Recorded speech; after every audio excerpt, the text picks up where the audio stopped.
Okay, I'm back. This is part 4.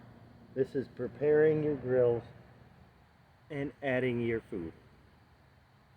So kids, first thing you want to do, which I already started a little bit, you want to scrape your cast iron. You want to get all the residue off of it. With cast iron, there's a few things that you clean it with, and one is not soap. Never ever clean cast iron with soap. I use butter, oil, and bacon. Mostly bacon grease. I scrape it all off after I'm done. And I put it in this pan.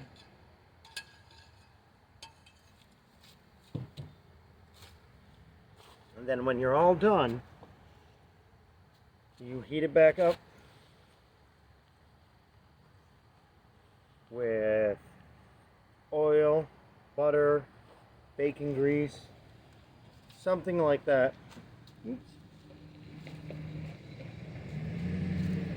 To keep it so it retains its flavor. After you heat it up the second time, you actually put it away safely. You gotta wait for it to cool and everything. It's hard grilling with cast iron because there's a lot of patience and maintenance, but the food turns out incredible. The biggest things is, well, first, cooking it, not your food, but whatever grill it is, whatever accessory you have first, before you cook food with it. And then you add whatever kind of grease you want to it to sink in the flavor. I started with bacon grease. And then your cast iron will be nice and smooth, things won't stick to it, that kind of accessory. I always add butter to my cast iron to cook. And the biggest thing is to remember that before and after you have to do that. That way it maintains its surface. Cast iron will rust very easily. Not all the way through, just the top surface of it, and you never want that. So you want to maintain your cast iron. Something like this, you want to clean off the top by scraping it, just like normal. Okay. But in a grill like this, you wash it with soap and water, just like a normal grill. A scraper. This has residue on it, but yesterday I knew I'd be doing this video, and I went and actually put a layer of grease over that middle part. So it's still got that film on it, but that is actually clean. Second part is your butter. I always use butter when I'm cooking. I don't use bacon grease. I don't use oil. Real butter. First thing, I take it over here. I put it on there. And then I put it right in the center there.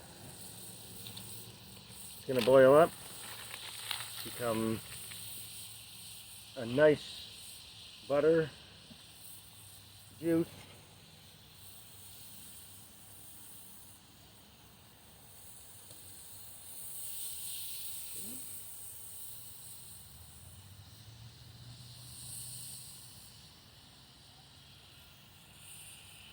Get it coated all the way around it.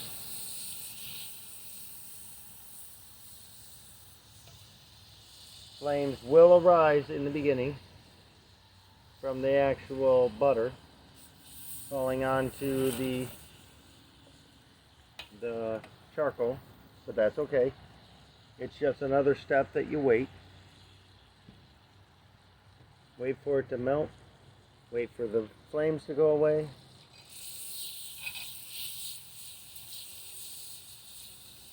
As you can see, I use a huge spatula, and I do that for a reason. Heat is very, very dangerous, so stay as far away from it as you can. I know on the video it looks like I'm right next to it, but I'm actually far away. I was worried about that impression, but from here to here, it's a long ways. From there to there, it's even longer. And I'm not too worried about this one. It's still dangerous. But these are made so you can touch the sides and not get hot. You could actually, I wouldn't recommend it, but you could actually put that on a kitchen table when you're all done and it wouldn't burn it. Carrying it would be the problem. I would not recommend carrying it while it's all hot. But it stays that cool. And now that we have everything greased up, we want to go with our food. These are Red Baron deep dish supreme pizzas. Something that people normally don't grill. I got a neighbor pulling up, so I'm going to wait a minute. I'll be right back.